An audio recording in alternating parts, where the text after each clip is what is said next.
We are not SEBI registered advisor. This video is only for educational purposes and please take your financial advisor's advice before making any investment decision. सबसे पहले हम बात करेंगे IDFC first bank के बारे में। IDFC first bank अक्टूबर 2018 में बना था कैपिटल फर्स्ट लिमिटेड और IDFC बैंक के मर्जर के बाद। कैपिटल फर्स्ट पहले एक NBFC था, लेकिन NBFC के साथ ये प्रॉब्लम है कि वो बैंक की तरह मनी पूल नहीं कर पाते। On the other hand banks saving account और करेंट अकाउंट को यूज़ करके काफ़ी लो कॉस्ट में मनी पूल कर लेते हैं, इसलिए NBFCs बैंकिंग लाइसेंस के लिए ट्राई करती रहती है। कैपिटल फर्स्ट IDFC के साथ मर्ज हो गया, जो ऑलरेडी एक बैंक था, और वो बन गया IDFC first bank. IDFC bank का मर्जर से पहले इंफ्रास्ट्रक्चर लोन्स पे ज़्यादा फोकस था। अब इंफ्रास्ट्रक्चर कंपनीज के साथ काम करने में इशू ये रहता है कि वो मोस्टली गवर्नमेंट के साथ डील करती है और उसकी वजह से पेमेंट आने में डिले हो जाता है, जिसकी वजह से कैश रिसीवेबल डेज और वर्किंग कैपिटल काफ़ी बढ़ जाती है। और उस टाइम पे यानी 2013 से 15 के आसपास इन कंपनीज में काफ़ी डिफ़ॉल्ट भी हो रहा था, जिससे IDFC को काफ़ी लॉस हो रहा था। वी वैद्यनाथन जो IDFC फर्स्ट के करंट MD है, वो पहले कैपिटल फर्स्ट में काम करते थे और उनकी एक्सपर्टीज़ रिटेल बैंकिंग में है। कैपिटल फर्स्ट में भी वे रिटेल बैंकिंग का काम संभालते थे। इन्होंने कहा था कि मैं मर्जर के बाद IDFC फर्स्ट बैंक को रिटेल बैंक बनाऊंगा। जब हम कैपिटल फर्स्ट की हिस्ट्री को देखेंगे, मर्जर से पहले तो FY10 में 935 करोड़ की इनके AUM से जो बढ़कर 2018 तक 32,600 करोड़ तक पहुंच गए हैं विद अ CAGR ऑफ 48.39%। इनका 5 ईयर PAT ग्रोथ 56% रहा है FY13 से FY18 तक। कॉस्ट टू इनकम भी नीचे आया है वैद्यनाथन के टेन्योर में। रिटर्न ऑन इक्विटी पे कंसिस्टेंट ग्रोथ देखने को मिली है। FY18 तक ये 13.3% तक पहुंच चुकी थी। एंड फाइनली स्टॉक प्राइस 120 से 850 तक पहुंच गया था 6 साल में, जनरेटिंग 7x रिटर्न्स। मैं ये सब इसलिए बता रहा हूँ कि ये सब डेटा वैद्यनाथन की परफॉर्मेंस को प्रूव कर रहा है, जो कि बैंकिंग इंडस्ट्री इवेल्युएट करने के लिए काफ़ी इंपॉर्टेंट होती है। मर्जर के बाद भी वैद्यनाथन का टारगेट इस टाइप की परफॉर्मेंस रहना है। आफ्टर मर्जर अगर इंफ्रा बुक पर नज़र डालेंगे तो इंफ्रास्ट्रक्चर बुक मार्च 2018 में 26,800 करोड़ थी। वी वैद्यनाथन ने बोला था कि IDFC को रिटेल बैंक बनाएंगे, तो इसका मतलब ये हुआ कि इंफ्रा लोन कम होंगे, और जो इन्वेस्टर प्रेजेंटेशन से एविडेंट है कि over the years infrastructure loans कम हुए हैं टू 5,500 करोड़ टिल दिसंबर 2022। आने वाले सालों में इंफ्रा लोन्स को 0 तक लाने का टारगेट है। किसी भी बैंक की परफॉर्मेंस को ट्रैक करने के लिए एक इम्पॉर्टेंट मेट्रिक होता है कासा डिपॉजिट, जिसका मतलब ये है कि करेंट अकाउंट और सेविंग्स अकाउंट में कितना डिपॉजिट है। ये एक लो कॉस्ट डिपॉजिट होते हैं, बिकॉज करेंट अकाउंट पे 0% इंटरेस्ट देना पड़ता है और सेविंग अकाउंट पे बैंक को अब लगभग 4 to 6% इंटरेस्ट देना पड़ता है। हर बैंक ये कोशिश करता है कि कासा डिपॉजिट उनके ज़्यादा से ज़्यादा हो, क्योंकि अगर आगे लोन बुक ग्रो करनी है तो कासा डिपॉजिट भी ग्रो करने चाहिए, इसलिए कासा बैंक के लिए इम्पोर्टेंट हो जाता है। तो IDFC के केस में प्री मर्जर 2018 तक इनके कासा डिपॉजिट्स थे 55,000 करोड़, जो दिसंबर 31, 2022 तक आते आते 66,500 करोड़ तक पहुंच गए हैं। ये एक सिग्निफिकेंट ग्रोथ है। उनका लास्ट 4 ईयर CAGR ग्रोथ देखेंगे तो वो है 88%। डिपॉजिट्स दो टाइप के हैं, Kasa deposit and term deposits. Term deposit का एग्जांपल हो गया FDs। तो टोटल कासा डिपॉजिट 50% है ओवरऑल का, जो कि सिर्फ 11% था प्री मर्जर। बैंक्स के लिए कासा ज़्यादा इंपॉर्टेंट है बिकॉज इसमें कॉस्ट कम लगती है, वेरस FDs और टर्म डिपॉजिट में बैंक को डिपॉजिट पे ज़्यादा इंटरेस्ट देना पड़ता है। IDFC फर्स्ट के ये नंबर्स टॉप टियर बैंक्स की तरह ही है। फॉर एग्जांपल ICICI के केस में ये नंबर 45% के अराउंड है। कोटक बैंक में Q3 FY23 में ये 53% था। दो टाइप के डिपॉजिट्स और होते हैं, wholesale deposit and retail deposit. Wholesale deposit में कंपनीज बैंक के पास पैसा रखती है और काफ़ी बड़े अमाउंट में रखती है, usually in crore.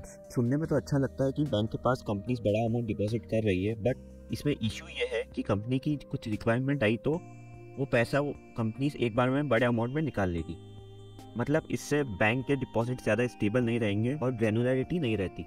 Her bank यही चाहता है कि डिपॉजिट्स ग्रैनुलर हो, छोटे छोटे deposits but in large number, और ये रिटेल डिपॉजिट्स के थ्रू होता है। IDFC के केस में दिसंबर 2018 में 73% होलसेल डिपॉजिट्स थे। दिसंबर 2022 तक ये स्टोरी कम्प्लीटली चेंज हो गई और होलसेल 22% एंड रिटेल डिपॉजिट्स 77% तक आ गए।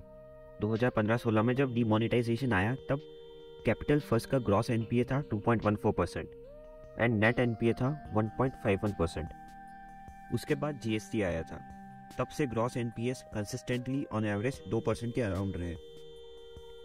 मर्जर के बाद जब आईडीएफसी फर्स्ट बैंक बना तो ग्रॉस एनपीएस का कोविड के टाइम शार्प जंप देखने को मिला था, लेकिन अब ये फिर से ट्रैक पे आ गए हैं एंड कंसिस्टेंटली कम हो रहे हैं। ये रिटेल लोन्स के बारे में ग्रॉस एनपीएस थे। अगर हम ओवरऑल की बात करें तो वो भी कोविड के टाइम काफ़ी जंप हुए थे, बट वो भी अब ट्रैक पे आ चुके हैं and consistently over the years कम हो रहे हैं। मैनेजमेंट का ये गाइडेंस है कि यहाँ से ग्रॉस एनपीएस 2% के अराउंड और नेट एनपीएस 1% या उससे नीचे रहेंगे। जब लोन्स डिफ़ॉल्ट होने लग जाते हैं तब बैंक्स उस लॉस को कंपनसेट करने के लिए कुछ पैसा साइड में रख देती है, उसको बोलते हैं प्रोविजनिंग। और प्रोविजनिंग में जो अमाउंट साइड में रखा जाता है वो बैंक की ग्रोथ में यूज़ नहीं होता। In short, provisional coverage ratio bank का अगर हाई है तो वो सेफर साइड पे है। आईडीएफसी फर्स्ट बैंक का ये पैरामीटर भी ओवर द क्वार्टर्स इंप्रूव हुआ है। 44% से दिसंबर 2022 तक ये 77% तक पहुंच चुका है। Another important metric is SMA1 and SMA2। SMA is special mention account. SMA1 is the overdue portfolio in the bucket of 31 to 60 days and SMA2 is overdue portfolio in 61 to 90 days. अगर borrower एक महीने में repayment नहीं कर पाता है या payment करने में फेल हो जाता है तो वो SMA1 में फॉल करता है। अगर बोरोवर 2 महीने बाद भी पेमेंट करने में फेल हो जाता है तो वो SMA2 में फॉल करता है। और अगर 90 डेज बाद भी वो पेमेंट करने में फेल रहता है तो वो डिफॉल्ट में काउंट होता है। तो अगर SMA1 और SMA2 के नंबर ज़्यादा होंगे तो NPS के बढ़ने के भी चांसेस ज़्यादा होंगे। IDFC फर्स्ट के केस में ये नंबर भी कम होते दिख रहे हैं, जो कि एक अच्छा साइन है। दिसंबर 2022 तक ये 1% तक आ गए from 2.1%। Net interest income which is like the revenues for the bank और ये लोन्स के इंटरेस्ट का एंड बोरिंग्स के इंटरेस्ट का डिफरेंस होता है। ये भी consistently over the years improve हुआ है विद द CAGR ऑफ 26%। फिर 19 to 18।